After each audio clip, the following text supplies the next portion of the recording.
Good morning, Earthlings. How you doing today? Josh Poed with you. First Contact Radio. Today, our date on the Dream Spell calendar is the Red Electric Earth. Red Electric Earth, guided by the dragon. Red is the color of initiation. Electric tone is called the electric tone of service. The red color and the symbol for today is the Earth. Earth is all about synchronicity and navigation. And the guide for today, the dragon, is all about birth. Put them all together, and our phrase for today is, I activate in order to evolve, bonding synchronicity. I seal the matrix of navigation with the electric tone of service. I am guided by the power of birth. On the Gregorian calendar, it is Thursday, August 18th, 2011. Welcome to the show, everybody. I hope you're doing well. Hope you had a good night last night and you're ready to go for another day today. Some of you out there on the East Coast and around the world are already off and about on your day. I hope it's going well for you. Dirk Bradshaw is with us again today. He has a report about mind control, something that we should all be aware of because there's a lot of opportunity for mind control to be taking place in the world today. So pay attention to what Dirk has to say. It might just save your life. Dirk, over to you. Next up on the Cosmic News Network, the Cosmic News with Dirk Bradshaw.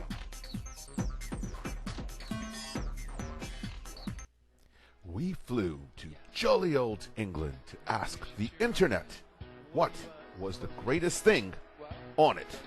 Internet, what is the greatest thing on you, the Internet? Hello there. Yes, let's see. I will scan now. I see that. I scanned over 3 billion sites, and overall, I would have to say freeandla.com is by far the greatest thing on me. There you have it. Over 3,000 things to do. Free in Los Angeles. Freeinla.com rules the Internet. I did not say that it ruled me. No one rules the Internet. Flying high above the planet Earth, this is the Cosmic News with Dirk Bradshaw. Brought to you by CosmicNewsNetwork.com.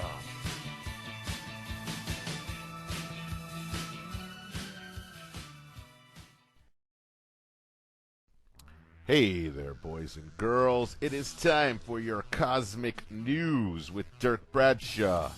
I am Dirk Bradshaw, and tonight we are going to be talking about psychotherapy. Not a big fan of it. I prefer the bar. But there have been many complaints with the ever-changing world of psychotherapy. And it seems just as one method is debunked, another is waiting in the wake. Tonight, we discover what psychology, psychiatry, and neuroscience doesn't understand about the brain and mind. Like, what is intelligence? What is consciousness? Why do we sleep and dream? What are emotions? And how is the memory stored and recalled? That's right. Tonight on the Cosmic News, it's time for your Mind Control Report. Stay tuned, or you won't know this stuff.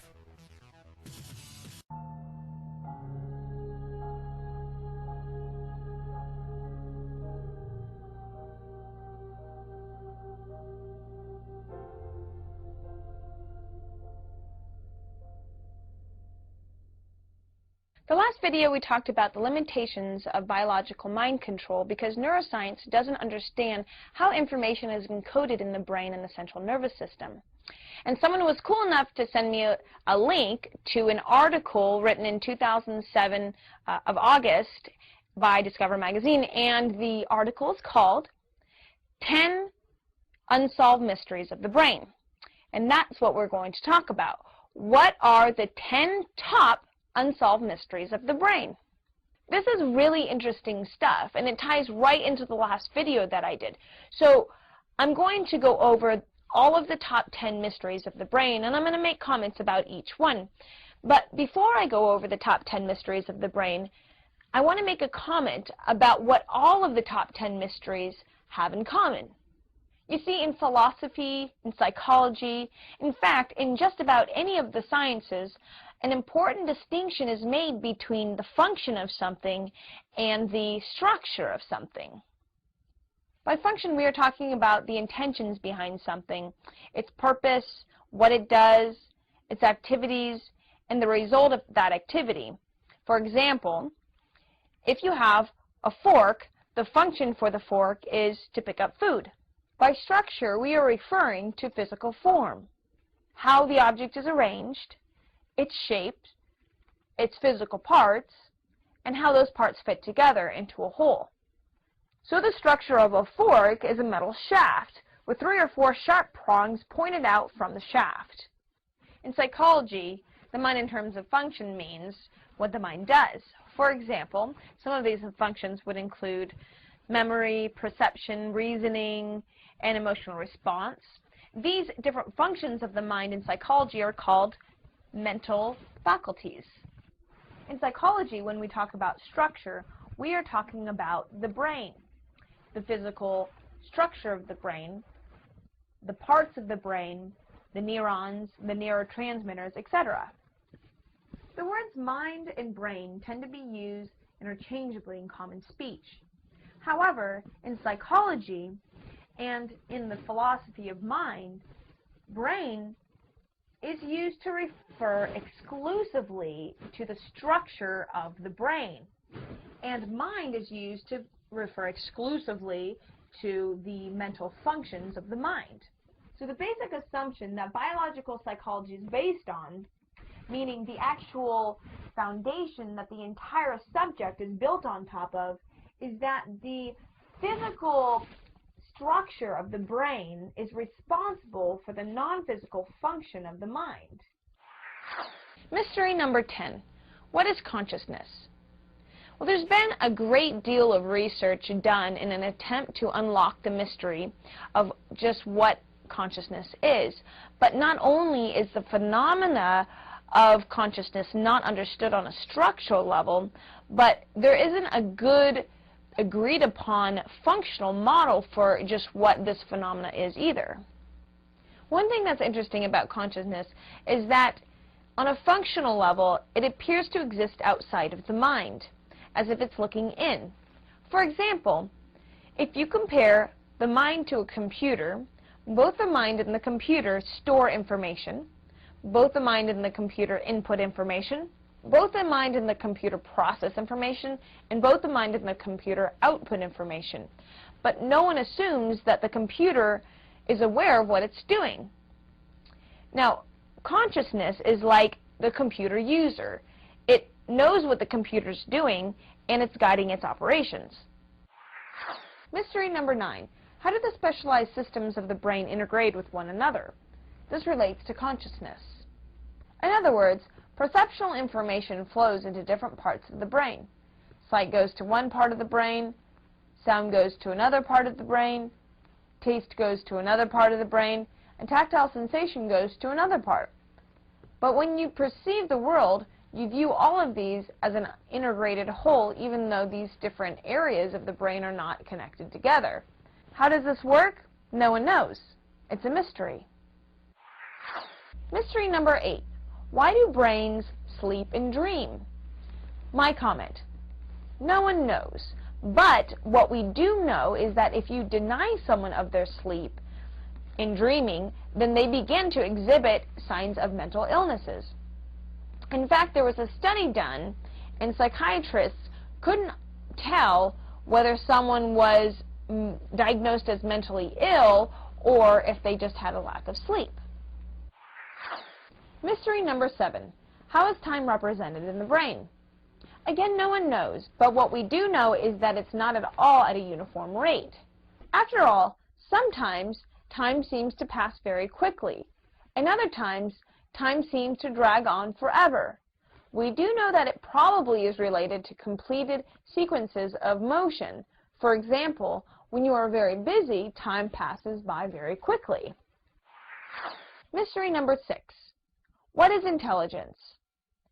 Psychologists have yet to come up with a clear definition of intelligence that everyone can agree on. Because of this, there's no objective standard to what intelligence is. So IQ is just an arbitrary number given to a person and compared with other people who have taken the test. But there is no actual standard that exists outside of people taking this test. What we can tell is that intelligence is a combination of many, many different factors. Imagination, perception, education, literacy, reasoning ability. It's not just one thing. And all of us have different levels of abilities at each one of these factors. But we sort of lump all of these factors together and we call it intelligence. Mystery number 5. What are emotions? Well, I already did a video about this, and if you're interested, go ahead and check out Music, Emotions, and Mind Control. Mystery number 4. How does the mind simulate future? In other words, how do people imagine future events and predict consequence? My only comment on this is that if you compared the mind to a supercomputer, this one ability would make the supercomputer look like a pocket calculator. Mystery number 3. What does the baseline activity in the brain represent? This one's a complex one, and I don't have time to go over it in this video. But essentially, I don't think scientists can establish a baseline because I don't believe that a baseline for brain activity even exists. Mystery number 2. How are memories stored and retrieved? Now, this point is fascinating, and I'll have to do a whole video on the subject. I will say that the scientist who is known as the father of neurology and the scientist who won a Nobel Prize for discovering how neurotransmitters work, both came up with the conclusion that memories are not stored in the brain. How could that be? Well, you'll have to stay tuned. And what is the biggest mystery of the brain? Mystery number 1. How is information encoded in the brain? Now, this is the holy grail of biological psychology or psychiatry, and because it's not understood, it dramatically limits what psychiatry is able to do. And I did a whole video on this earlier. If you're interested, you can check it out. It's called Biological Mind Control. In a future video, we'll be talking about brainwashing.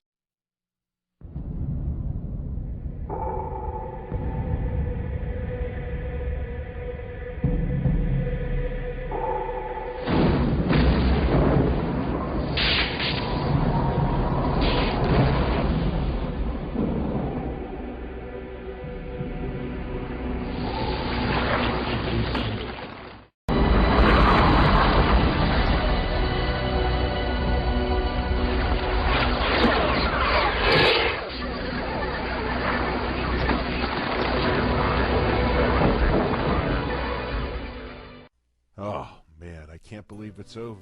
Where does the time go? Well, I see the fat lady's off the stage. She's looking right at me. It's time for me to go put her to bed. I hate goodbyes. So instead I'm going to say, until we meet again, I'm Dirk Bradshaw for the Cosmic News. Wake up.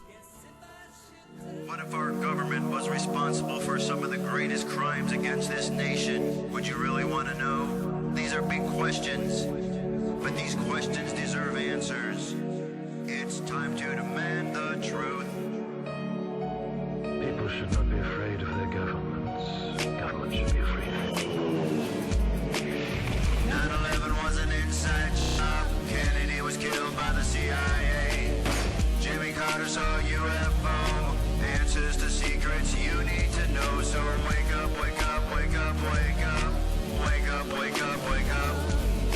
Wake up, wake up, wake up, wake up. Wake up, wake up, wake up.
usurpations, pursuing invariably the same object, evinces a design to reduce them under absolute despotism. It is their right, it is their duty to throw off such government and to provide new guards for their future security.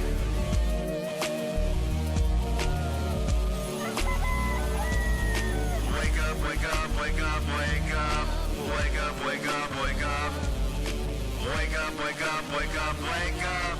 Wake up, wake up, wake up. Wake up, wake up, wake up, wake up. Wake up, wake up, wake up. Wake up, wake up, wake up, wake up. Wake up, wake up, wake up. Patriots arise. It's time to demand the truth.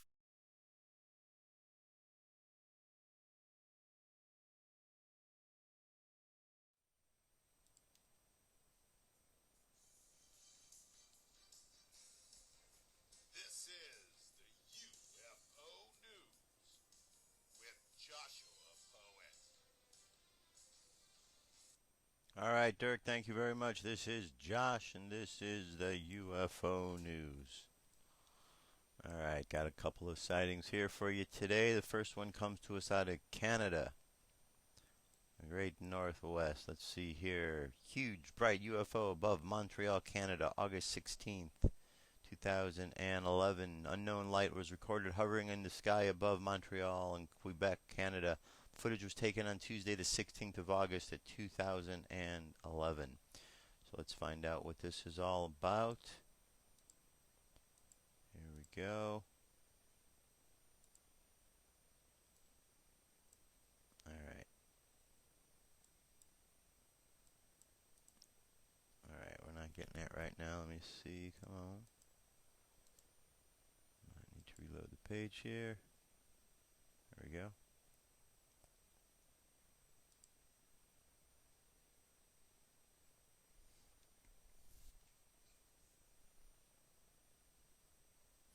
Alright, what we got going on here? Well, we just got the single light out there in the sky. Okay. And, we seem to be having a little challenge here. Alright. Alright, we're not getting that one. Little challenge. We're going to skip through that one. You saw there was a little light that was going on. So one light in the sky, so you get the point. The link is up online. You go check it out yourself. Maybe you won't have the same problems. This is a UFO over Sweden. Now we might have seen this the other day. This might be another perspective. Check this.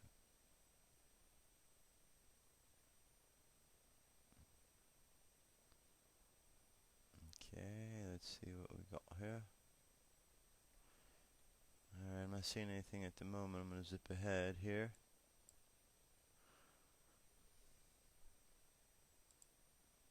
There we go, we got a light out there.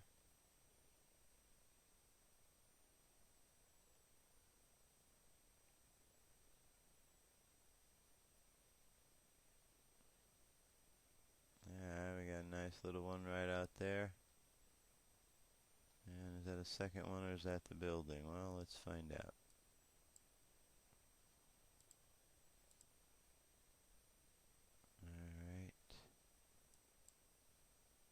Seems to be just the one. I can't tell if this one is another one joining it or not, but there you have it. We got that out in Sweden, so you can check that one out.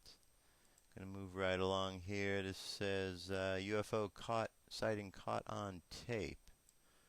Let's see what this one's all about.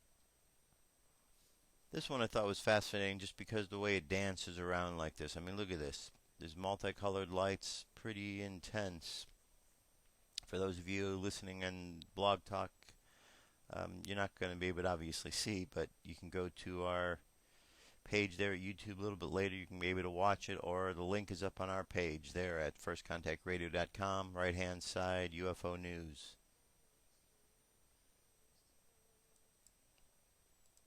So, very interesting, fascinating indeed, alright? Alright, let's move from that one. Let's go over here. This is another UFO sighting, and you can see this one looks like it's by the tower of a ship. Large battleship of some nature.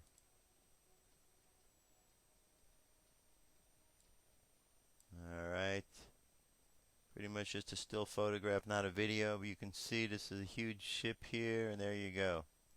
Circled in the red so you can't miss it. Okay. Moving right along. I have a story here from UFO Digest. This is Roger Marsh. Says after an intense vibration woke a Pennsylvania couple. Their bedroom was filled with green light. A Pennsylvania couple reported walking to an intense vibration discovered their bedroom aglow with a bright green light, according to the August 15, 2011 testimony from the Mutual UFO Network Witness Reporting Database.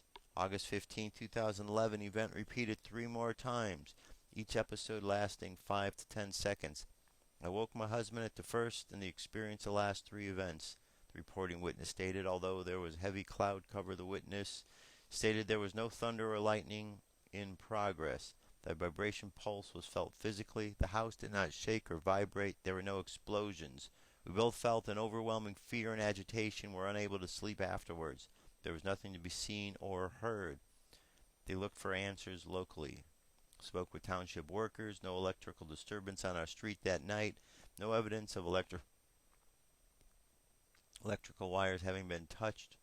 Wires are all clear of tree branches. No town name was mentioned in the public portion of the MUFON report, which was filed on August 15, 2011. Unfortunately, there's no images or videos included with this report either.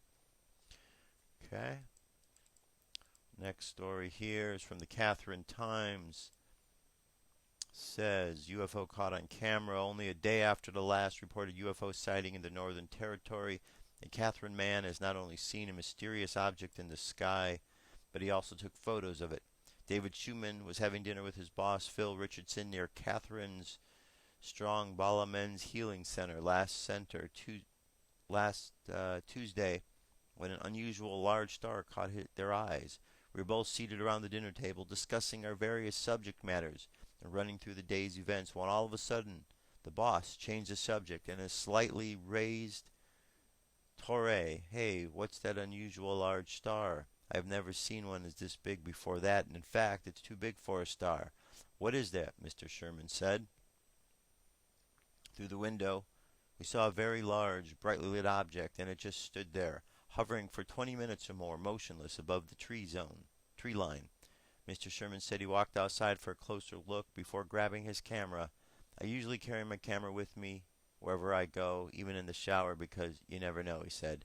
There was a real glowing about the object and very bright, and every picture that I took was done with a degree of urgency about when it started to move. Mr. Sherman said in a later examination of his photos, he came across what seemed to be a display of 2 aura rings within the brightly lit up orbs. There's a picture of it right here. UFO spotter also said he saw what looked like a fuzzy triangular shape enclosing the object within, which seemed to be cloaking its outer edge. On one end of the craft, what I perceive to be 2 hot spots are fuzzy silvery gray. The other end of the craft on the other appears to be colored to be fuzzy, dullish orange, Mr. Sherman said. Alright, so let's see, what is this here? Let's take a look at this. This might be our video. Nope, just things in the sky. Would appear that this is our picture right here, so well, let's see, took photos of it. Maybe there's more than one photo. Alright, there's this photo right here. Moving right along, we have that one there. Another one up in the sky. So very good, very good. Alright, that's the sighting in Catherine. And this last one right here. These are dozens of UFOs over France. I want you to check this out for a few minutes. This one's quite interesting as well.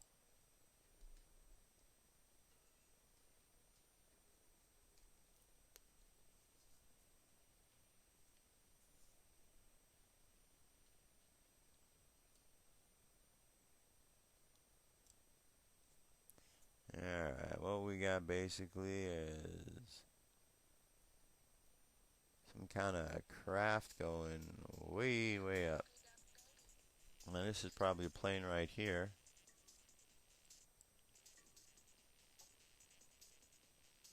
Why would I think that's a plane? Well, probably by the amount of exhaust that's being put off of it.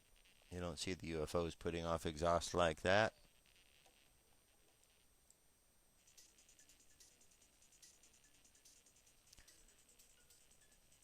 I've seen a couple. Well, it looks like it's something with a bunch of glowing orbs, but they're in the shape of a plane that looks like the plane itself. There, we got a couple orbs around it here.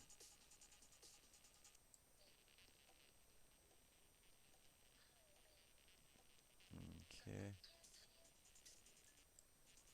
There's another one right there below it. Definitely an interesting looking plane too. The way the light shines off of it and glows. You can see the objects around it here.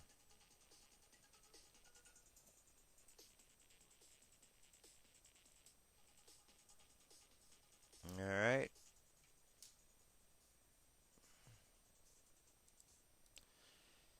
So there you have it. There's our UFO news for today. Lots of sightings all around the world. People are catching them everywhere. Everywhere there's UFO sightings. So pay attention, you know, have your camera ready. Video camera, whatever it is. If there's something that is going crazy in your sky above you, make sure you capture it. Send it in, firstcontactradio@yahoo.com. Let us know what it is you are seeing.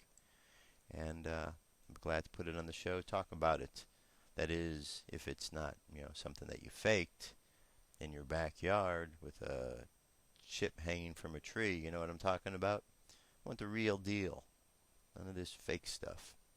Alright, so that brings us about the end of the first half hour of the show here. I'm going to jump away. I'm going to do a song momentarily. When I get back, we're going to continue on with, well, what we're going to continue on. Let me give you a little preview here. So those who are going to be over at, well, we just saw the UFOs. We're going to get into space weather. We're going to talk about things that are going on with, well, lots of stuff, really. So if you're over there at Blog Talk and you're about to sign out with us here, you got to go over and catch us on our Ustream channel. Or in about an hour or so from now, we'll have everything up at our YouTube channel, so you can just check it all out. Alright, that's it. I'm going to jump away to a song. I'll be back momentarily to finish up the rest of the hour. Stay tuned. I have come here to chew bubblegum and kick ass. And I'm all out of bubblegum.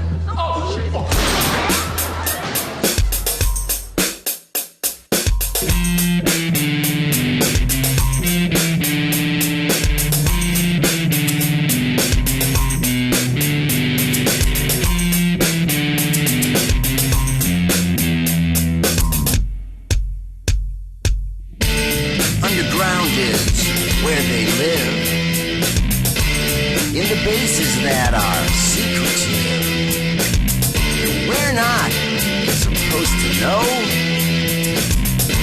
where they come from or where they go. And if you ask our leaders today, this is what they will say. I can neither confirm or deny.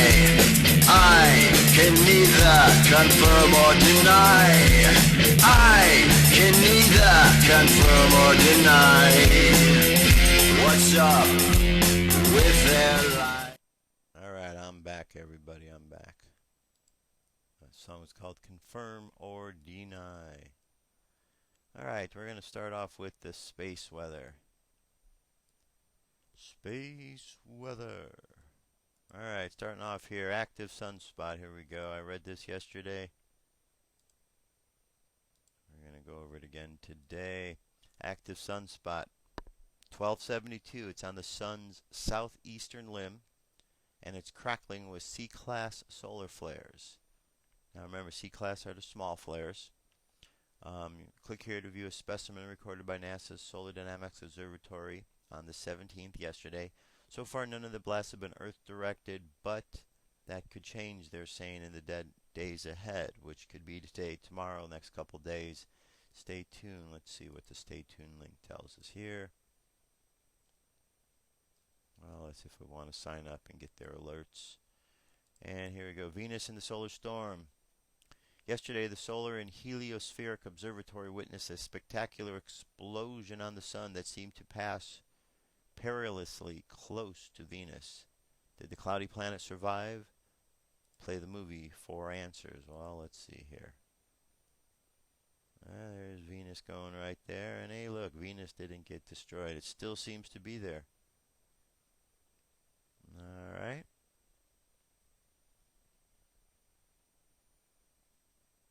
Very good, very good, very good. Okay, so we need to pay attention to the weather because it says as the movie shows, the CME passed harmlessly. There's no collision, and it wasn't even close. Although Venus seemed to be near the sun, the planet is actually more than 100 million kilometers away. The two bodies are in conjunction this week as Venus moves almost directly behind the sun. Because of this arrangement, more CMA Venus conjunctions are possible in the days ahead. Also, we have here a meteorite alert. Bill Cook, head of NASA's Meteoroid Environment Office, has issued a meteorite alert for residents of small towns east of Cleveland, Ohio. There could be space rocks on the ground waiting to be found. On August 8th at 1:22 Eastern Daylight Time, all sky cameras belonging to the Southern Ontario Meteor Network detected a fireball entering the atmosphere 54 miles above Lake Erie. There is a high confidence that this meteor produced meteorites. For one thing, the debris appeared to have produced echoes from KCLE's Doppler radar in Cleveland, noted the circled reflections. The deep atmospheric penetration of this fireball, combined with its deceleration and Doppler radio echo, strongly suggests a fall somewhere in the countryside east of Cleveland, continues Cook. Pushpins in the Google map show some possible fall locations based on different assumptions about where the meteorite's speed and mass. There could be debris everywhere in the countryside around the Ohio towns of Warren, Kingsman, and Hermitage. Readers who find candidate meteorites are encouraged to contact the Meteoroid Environment Office for further instructions. Okay. So here we go. Here's the different places where they're seeing things could happen. And remember, what was that show, Strange Tales? Was that what it was years ago, where the guy found the meteor rocks, and then it ended up turning into some crazy creature afterwards? So be careful. Or also remember the meteor rocks in Smallville? All the kids were finding the meteor rocks, and they all got these superpowers. So, who knows? Something might come out of it. Maybe there's a change waiting for you when you find the rocks. All right. Now, our weather for today here, you could see, just a quick look that we really don't have any geomagnetic storm warnings. Everything's, 10 to 20% and seems to be at present. And as we get along in the next couple days, the numbers lessen. All right, move away from there. Let's check out our next story here. U.S. to build a shadow web. This is a story up over here at RT. We've been talking about the web for a while. There's so much alternative news that's going on, things that are really outshining the mainstream media in the presentation of information that you are receiving, so that the government themselves are thinking of ways that they could slow this process down. And the only way they could think of is either shut off the internet or create another internet. So you hear bits and pieces of it out there. You need to pay attention when these things go on. Put the pieces together and you'll find out that there are plans in motion that you might not be aware of. This is one of them. Check it out.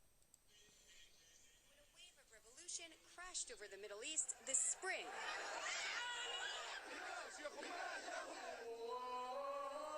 many said what ended in the streets began with 140 characters or less on social media like Twitter and Facebook.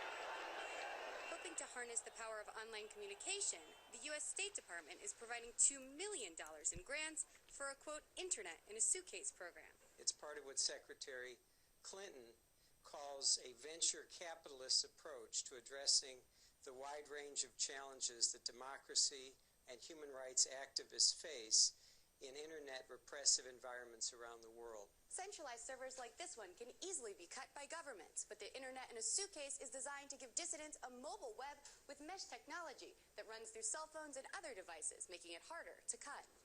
The founder of his own clearinghouse of confidential documents, John Young, worries that American suitcase servers will serve another purpose. The suitcase is meant to give the illusion that you can run these electronic devices without going through national systems.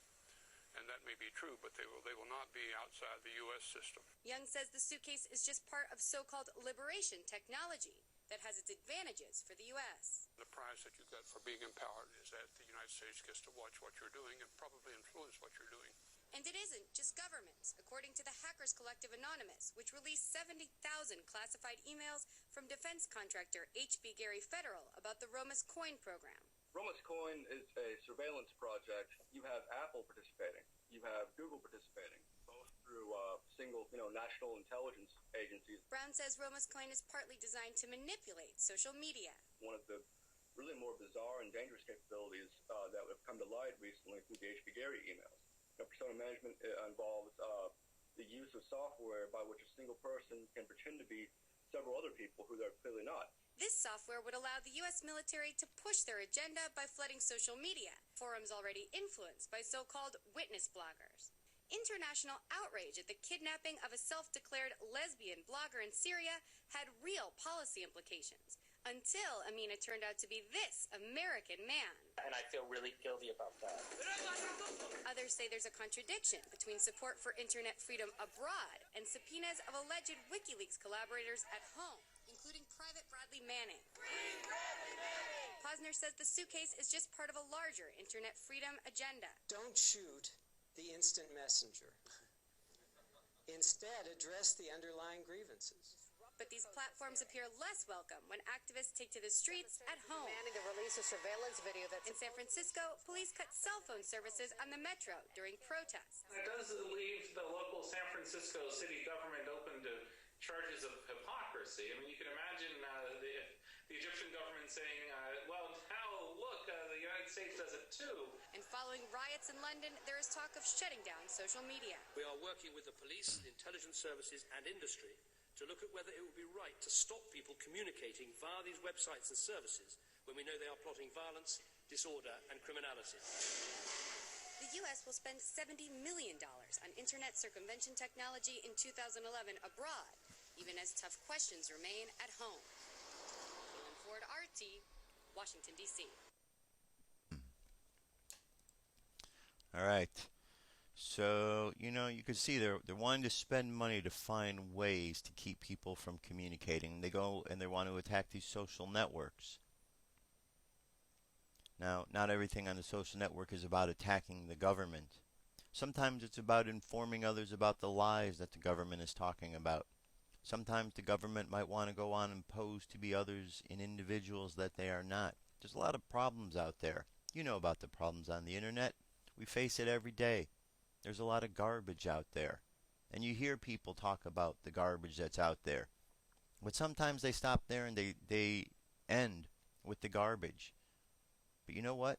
There's a lot of good stuff. There's a lot more good stuff than there is garbage. All you have to do is know where to go find it. And if you're willing to look a little bit, you'll know where it is. And there's a big difference. The government would have you believe that all of this garbage and nonsense out there is the big problem and use that as an excuse to want to shut things down. They look at the fact that people are out there communicating with each other. They don't like this either. They want to shut it down. They don't like the free speech that is taking place on the internet because it's exposing lies that is taking place. Plus, you've got candidates like Ron Paul who are kicking butt on the internet. On every poll that is done, he is in the lead. They don't want you to see this either. So the more they can shut things down, the more they can keep you from really what is going on. We don't want this to happen. We really don't.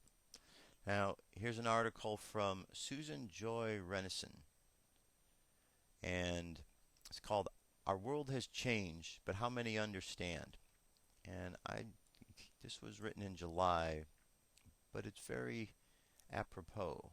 for the moment. It says the world has changed when the UK and the US governments made a joint announcement that the decision has been made to take down national electrical grids to prevent them from being damaged in the event of a powerful geomagnetic storm. The UK Independent newspaper wrote, officials in Britain and the United States are preparing to make controlled power cuts to the national electricity supplies in response to a warning of possible powerful solar storm hitting the Earth. In an interview with the Independent, Thomas Bogdan, director of the U.S. Space Weather Prediction Center, said that controlled power outages will protect the national electricity grids against damages which could take months or even years to repair should a large solar storm collide with the Earth without any precautions being taken. Controlled power cuts likely as solar storm threatens national grid. So let me click to this. I believe this is the article that was here before. We'll let that load up for a minute. So remarkably, this is the exact scenario imagined in the Discovery Channel documentary Perfect Disaster Solar Storm, broadcast in 2006, 5 months before a book that was titled Tuning the Diamonds, Electromagnetism and Spiritual Evolution, which was one of her books. She goes on to say, today, the basic premise of the book has been proven to be correct. Space weather is the manifestation of Mayan prophecy, or have we entered a new era dominated by the ether or space? What's more, the space environment of our solar system has been transformed, and our planet is now undergoing a transformation due to the dramatic increase in energies being delivered by space weather. However, world authorities have been taken by surprise, and our modern technological world and infrastructure was not originally designed to cope with the deluge of celestial energy.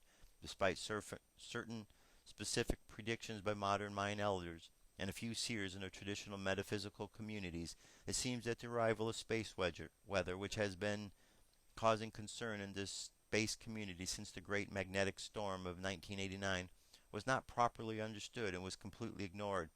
In fact, it seemed that nobody made the connection with modern Mayan beliefs before she wrote the book.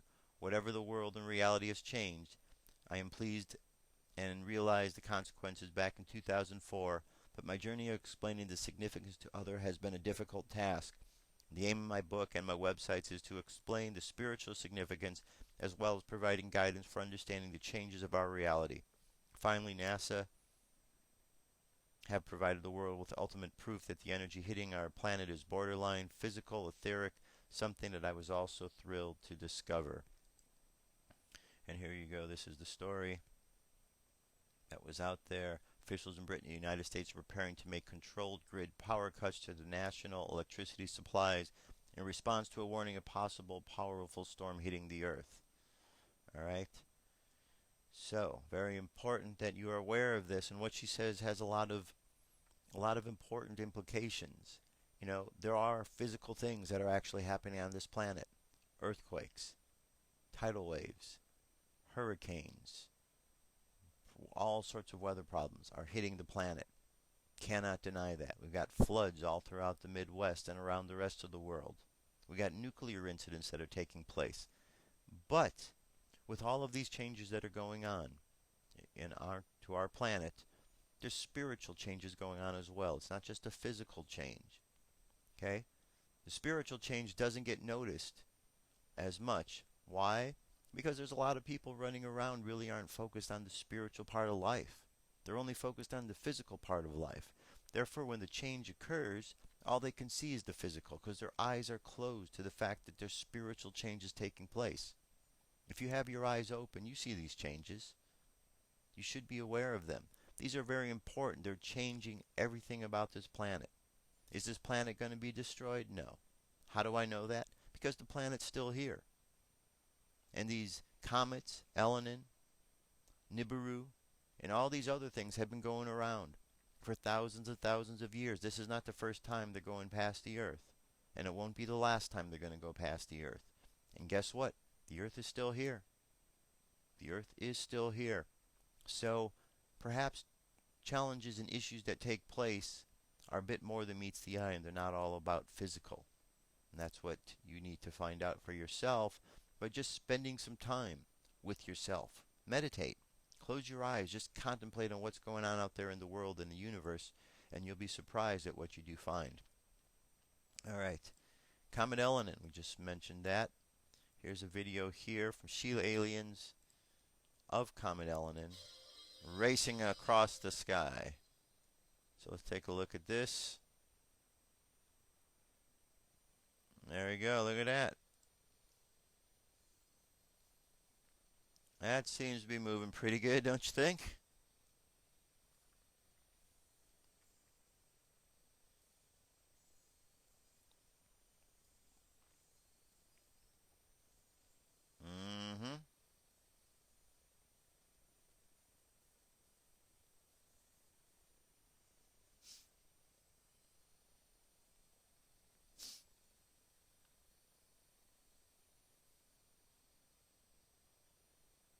All right.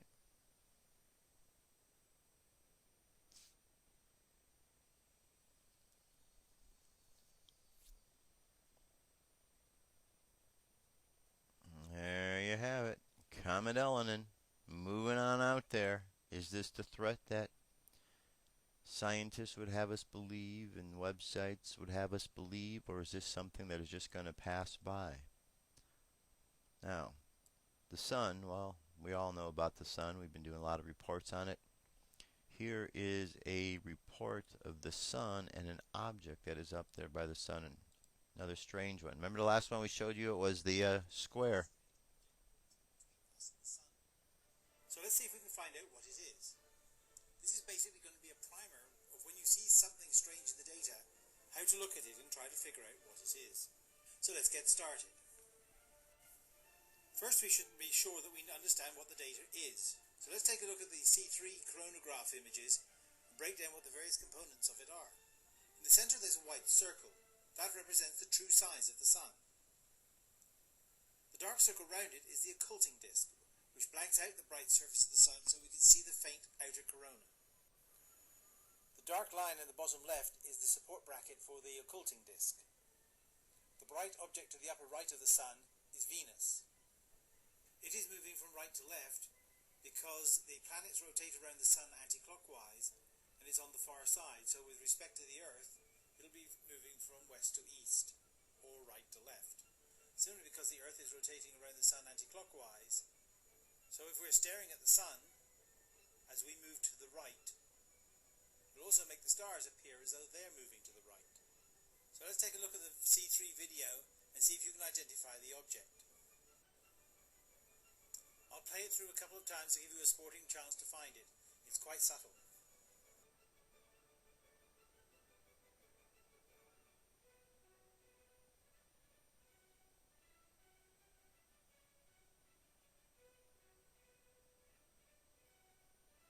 Well, did you see it? Moving from left to right across the image. Here's a map of its path over the 5 days that we observed it. It's easy moving at a relatively constant rate across the southern part of the image. What on earth could it be? Well, let's take a closer look. I'll run the same movie again, but now just showing the magnified part of the southern hemisphere where the object traverses.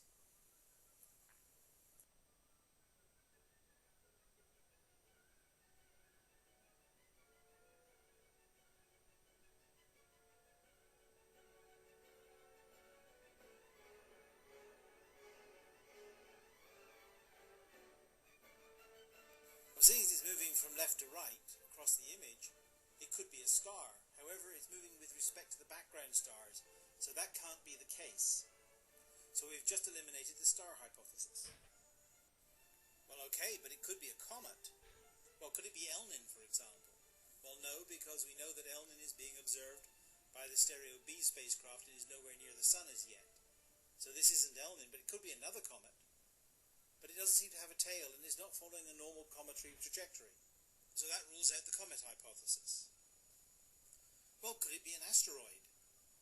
Well, that seems a likely possibility. But remember, it's moving from left to right across our field of view, so that means it must be between us and the sun if it's following the rest of the solar system's direction of orbit. It would either have to be a very big asteroid to be far away from us and this bright, or a very small asteroid very close to us.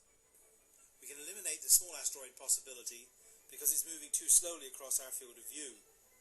And if it were a big asteroid, it would probably be known about. I think that makes the possibility that it's an asteroid very remote.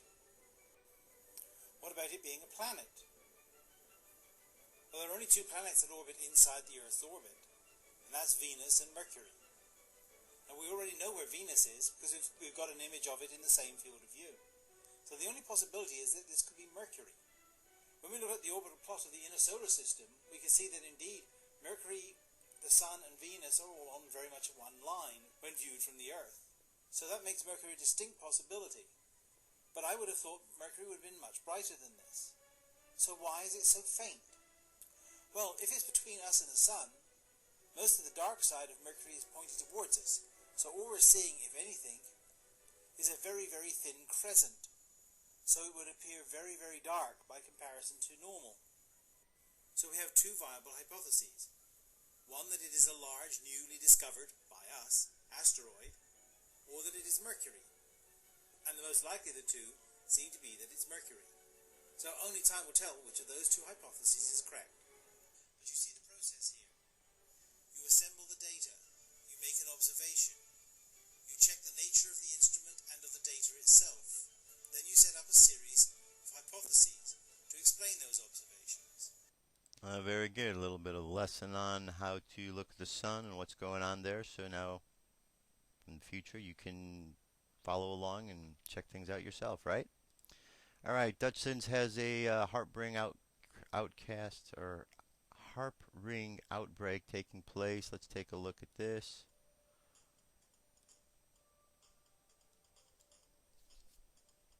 Alright, what do we got here? On Thursday, August 18th, 2011. And we have a harp ring outbreak occurring, and it's occurring from California north up to Minnesota and south into California north to Santa Barbara. And it'll come up for a second. You see Phoenix here flash on as well. So Phoenix and San Diego, of course, Santa Ana, and let me show you on College of DuPage. Here's Santa Barbara, Santa Maria. So we have two different areas that are flaring up in the same area, but they're not showing up on the same system. For instance, this ring is showing on College of DuPage here, but you come over to Intellicast and you see nothing out here.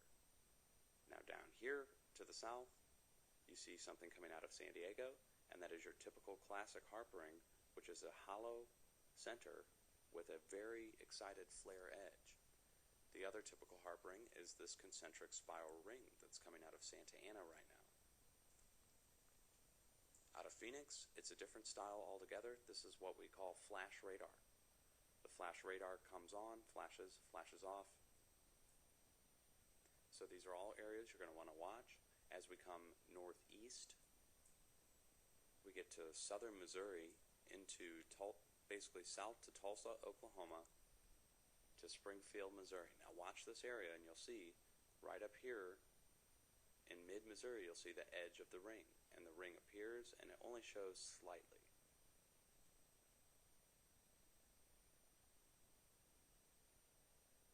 Let me back it off again. There we go.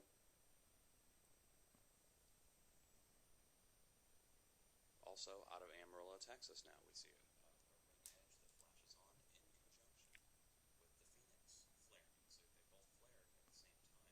Alright, so there's a little bit more to that. I want you to check that out. So just be aware, I'm out in Southern California, so I will get an opportunity to experience what those rings are all about out here. Moving along, this is another story. I'm not going to get to this right now. Maybe save that for tomorrow. Let's take a listen real quick here what David Icke has to say, and then we're going to close things out. Alright, it's David Icke. Check it out.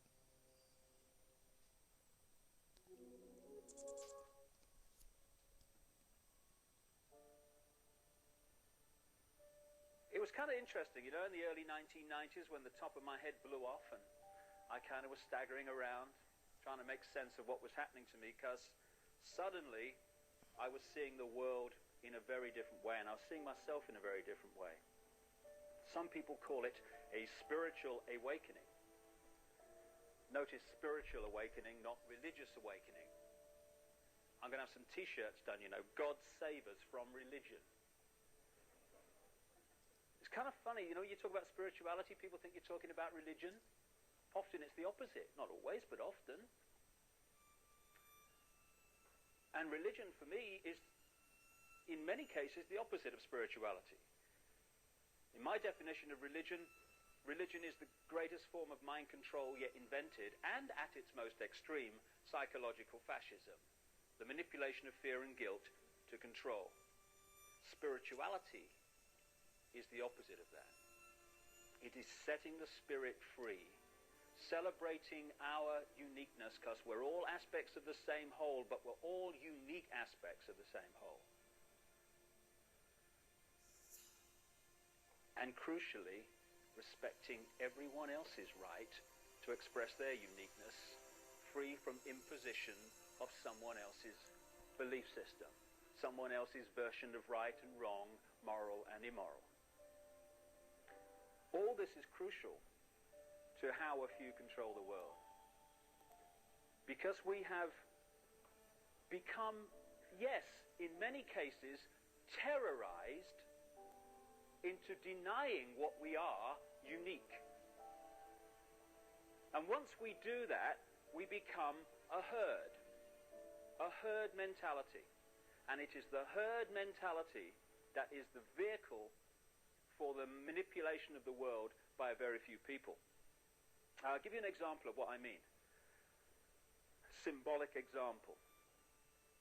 I was down south in England, I don't know, 2 or 3 years ago now, and across this great area of, it was one of these Iron Age hill fort type things, but across it was this vast herd of sheep, hundreds of them.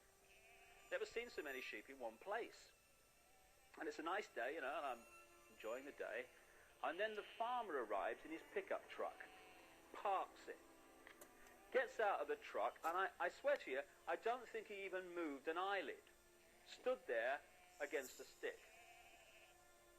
1 or 2 or 3 of the sheep immediately react to, must have been his eyelids, I guess, I don't know, because they're going in the desired direction.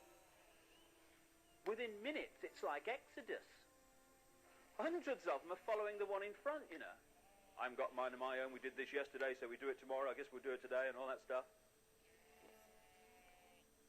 And the few stragglers, and there were remarkably few, who didn't immediately conform to what you might call that bar mentality, they were given the extra dose of fear with the sheepdog.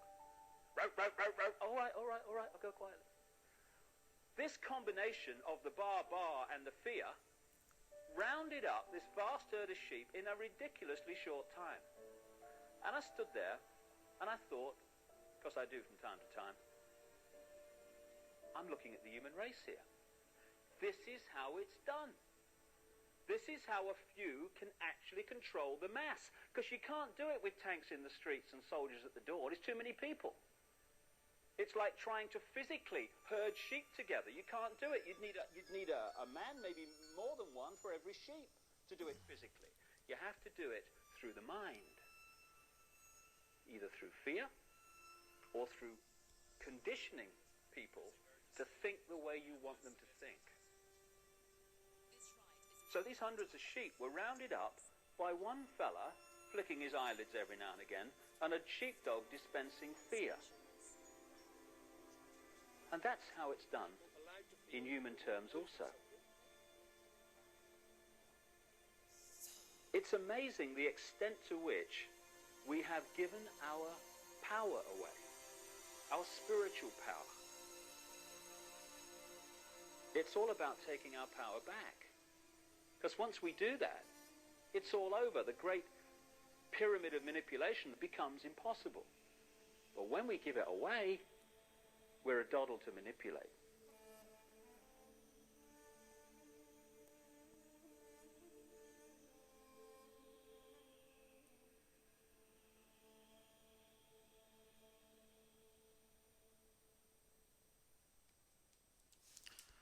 All right, so good advice there. Wake up, people, wake up, from David Icke. All right, let's Let's all wake ourselves up by doing a little meditation here to get ourselves all in sync with the creative power within. So I'd like you to imagine, my friends, close your eyes, close your eyes. Imagine that you are in a room, and you are a room with others. Packed into this room, hundreds of you, packed into a room, tight as sardines. And I want you to imagine the door opens, and nobody walks out the door. Nobody walks out the door, and everybody walks around the room, afraid to walk outside, conditioned by being in the room. And imagine that there's one brave soul who sticks his head out the door and looks and realizes there's no one there blocking the way. And they walk out. And they walk out, and others follow. And imagine as you all walk out of the room, you realize there is no one blocking your way. You've been locked away in a prison, and you have been the guard keeping you in the prison, because there is no one there to keep you imprisoned other than yourself. Then you walk out free, and you see others free. And when finally someone does come to try to round you back up into the pen, having experienced your freedom, you don't listen to them. You don't buy into their fears anymore. And you realize that they have no power over you. Everyone realizes that there is no power being held over them. And everyone is free. Now imagine this feeling of freedom. Imagine it growing from the small group there in the room. Imagine it spreading out all around the globe, and millions of people around this planet, millions of earthlings, feeling the power of freedom, and step away from the bonds that are holding them imprisoned.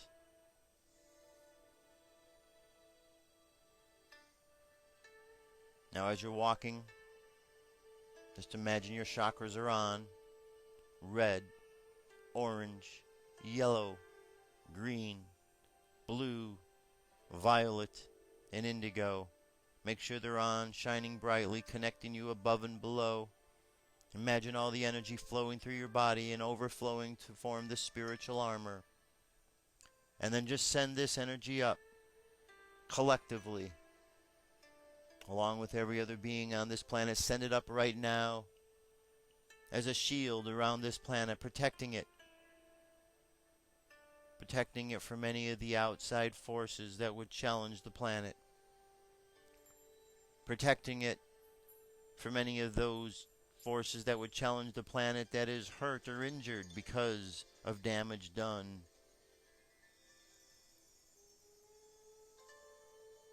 Send love down into the earth, and imagine the earth smiling back. And finally send love to everyone around the planet. Friends and enemies alike, love will change their hearts. Now, continuing to hold that thought of love in your heart, sending it out to everyone around the planet. Let's bring our energy and attention back to the present moment on the count of 3. 3, coming back to the present moment filled with confidence. 2, coming back to the present moment filled with faith. And 1, coming back to the present moment happy, healthy, and whole. Happy, healthy, and whole. And that, my friends, that brings us to the end of another meditation, another day, another show. One more day left to go in the week. We're almost there to another weekend. Boy, time certainly flies, doesn't it? It certainly does indeed down here on Earth. And that's all right. It's part of the process. We keep moving along. So go out in the world, my friends, today. Have fun. Have fun today. Enjoy life. Enjoy the people around you. Try to do your best as we're getting through this Mercury retrograde phase to get as clear as possible. We're almost through it. We still got a little time to go, so keep paying attention to what you're saying and the actions that you're taking. And as you go in the world today, just believe in each other. Think good thoughts for everyone around the world. We can make a difference. We can overcome all of the challenges and all of the people that are causing problems down here. We just have to bond together and understand, first of all, that they are. Once we have that understanding where the problem's coming from, we can fix it. We can fix it with our minds. For when we all bond together and put our consciousness in the same direction, there's nothing we can do. Nothing that can stop us from doing what we need to do.